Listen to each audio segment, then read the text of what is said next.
ವಿಜಯ್, ಆತುರದಿಂದ ಆಗಮಿಸಿದ ವಿಷಯವೇನು?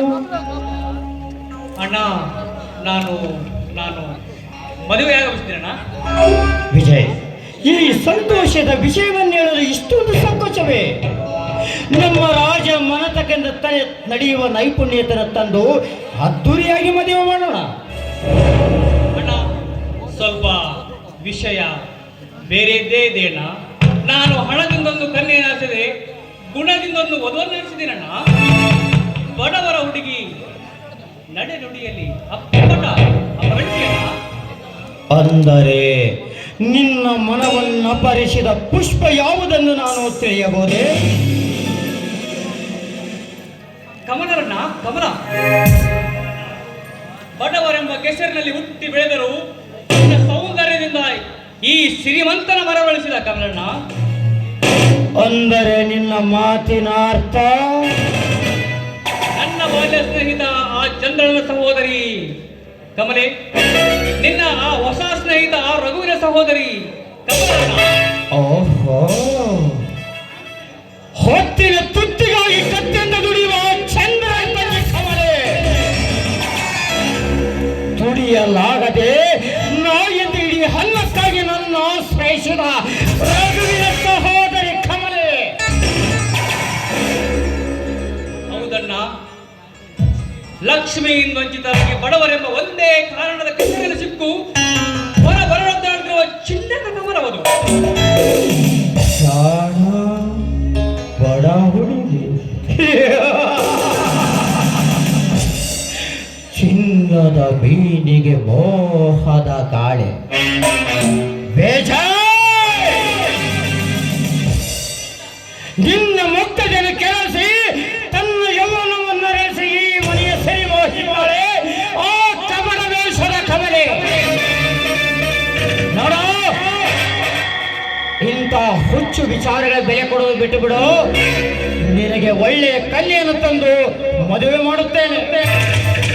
ಇಲ್ಲಣ್ಣ, ಸರ್ವ ವಿಧದಲ್ಲೂ ಕೂಡ ಅಕ್ಕ ಸಾಲಿಗರಂತೆ ಪರೀಕ್ಷೆಯ ಪಡೆದಿಕ್ಕಿದರು ಕಲ್ಪಶವಿಲ್ಲದೆ ಬೆಳಗಿದ ಚಿಕ್ಕ ಚೊಕ್ಕ ಚಿನ್ನವುದು. ಚಿನ್ನ ಚಿನ್ನ ಚಿನ್ನ ಗಟ್ಟಿ ವಜ್ರವನ್ನು ಕೊಳ್ಳುವ ಶಕ್ತಿಗಳ ನಮಗೆ ಬೇಕು. ತುಕ್ಕು ಹಿಡಿದಿರುವ ಕಬ್ಬಿಣದ ಸಾವ ಸಾವ. ಇಲ್ಲಣ್ಣ, ನಾನು ಅವಳನ್ನು ಮನಸಾರ ಮೆಚ್ಚಿ ನನ್ನ ಮನದಾಗರದಲ್ಲಿ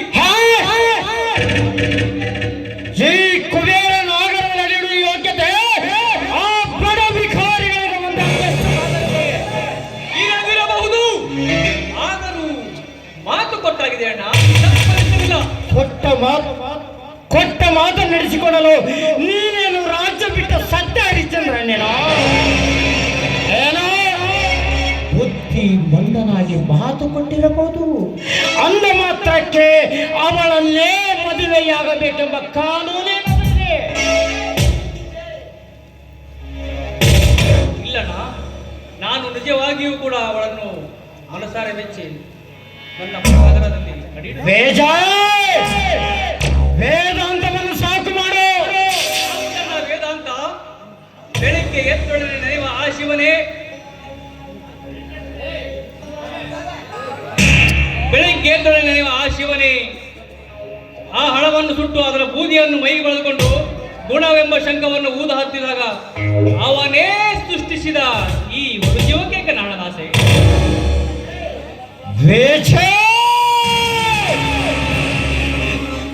ಸಿಟ್ಟು ಕೆಟ್ಟವಾಗಿ ಬೆಳೆದರೆ ತಮ್ಮನೆಂಬ ಮಮತೆಯಿಂದ ತಡೆ ಹಿಡಿದು ಹೇಳುವೆ, ನನಗೆ ಈ ಸಂಬಂಧ ಒಂದು ಇಷ್ಟವಿಲ್ಲ.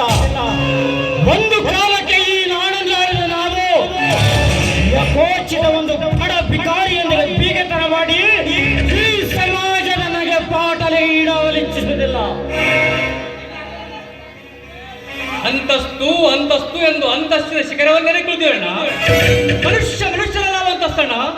ನೀತಿ ನಡವಳಿಕೆ ಅಂತಸ್ತು ಸರಿಯಾಗಿದ್ದರಾಯ್ತು. ಒಮ್ಮೆ ಅಲ್ಲಿ ಒಮ್ಮೆ ಇಲ್ಲಿ ಹರಿಯುವ ತರದ ಹಣದ ಅಂತಸ್ತನ್ನಕ್ಕೆ ನೋಡಿವಣ್ಣ. ಗುಣವನ್ನು ನೋಡೋಣ. ಗುಣ ಶಂಕದ ಹಾಗೆ, ಅದನ್ನು ಬೆಂಕಿಯೊಳಗಾಗಿ ಅದಷ್ಟು ಕಾಳಿಸಿದರೂ ಅದರ ಬಣ್ಣ ಬಿಳುಪು ಬದಲಾಗದು. ಅದೇ ನಿನ್ನ ಹಣದ ಕಟ್ಟನ್ನು ಬೆಂಕಿಯೊಳಗಾಗಿ ನೋಡೋಣ.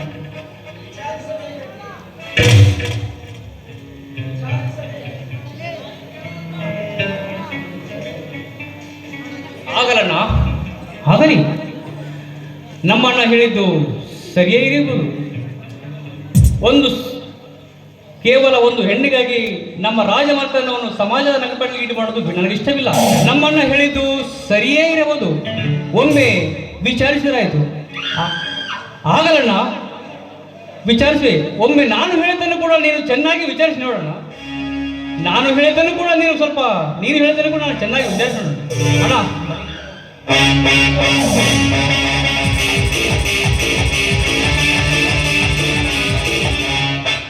ವಿಚಾರಿಸಬೇಕಂತೆ.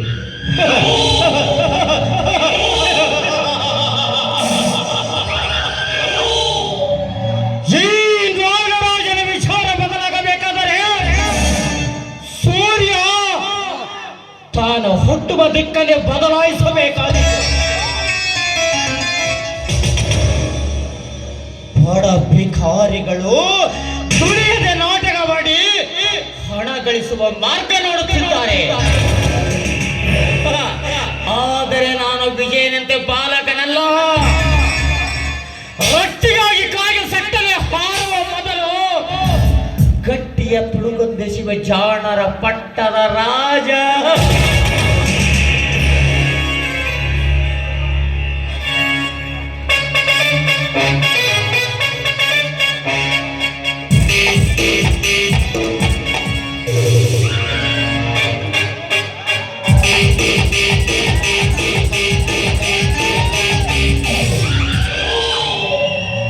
ಬಾಸ್, ಇಂದೇಕೋ ಅತಿ ಸಂತೋಷದಲ್ಲಿ ಇದ್ದಂತೆ ಕಾಣುತ್ತಿದೆಯಲ್ಲ, ಏನ್ ವಿಷಯ? ವಿಘ್ನಗಳು ಎದರಂತೆ ಪರಿಹಾರಗಳು ಸುಲಭವಾಗಿ ಸಿಗುತ್ತಿರುವಾಗ ಸಂತೋಷವಾಗದು ಸ್ವಾಭಾವಿಕಲ್ಲವೇ?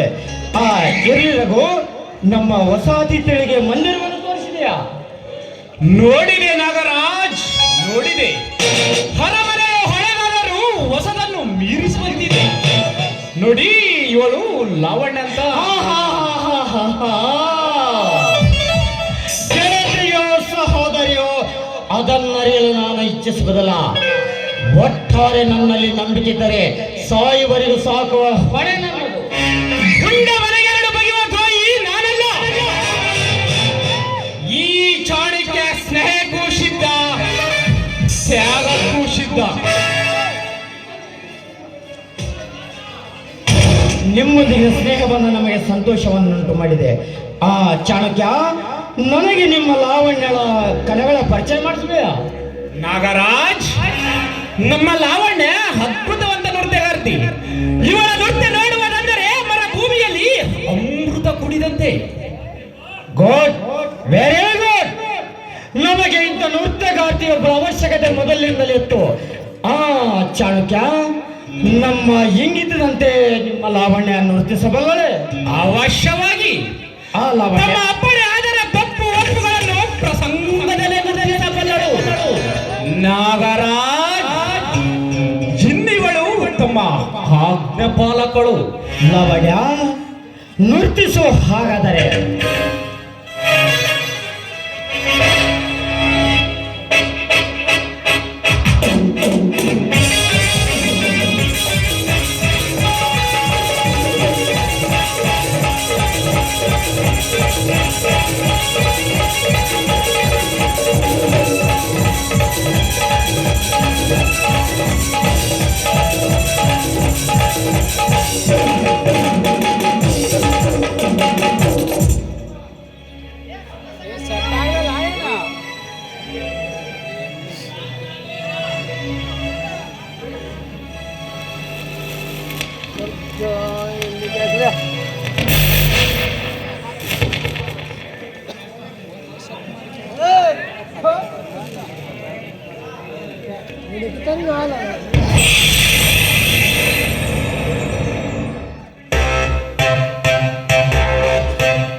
ರಘು, ಮನೆಯಲ್ಲಿ ವಜ್ರಗಳಿವೆ, ತೆಗೆದುಕೊಂಡು ಹೋಗಿ ಮಾರಿಕೊಂಡು ಬಂದ ಹಣವನ್ನು ಎಚ್ಚರಿಕೆಯಿಂದ ತೆಗೆದುಕೊಂಡು ಬಾ.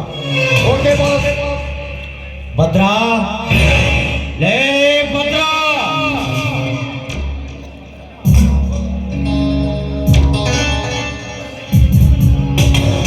ಅಪ್ಪಣೆದಳೆ. ರಘುವಿನ ಹೆಸರು ಹೇಳಿ ಚಂದ್ರನನ್ನು ಕರೆದುಕೊಂಡು ಬಾ. ವಿಷಯ ಗುಟ್ಟಾಗಿರಬೇಕು. ಆಯ್ತು ದಳೆ.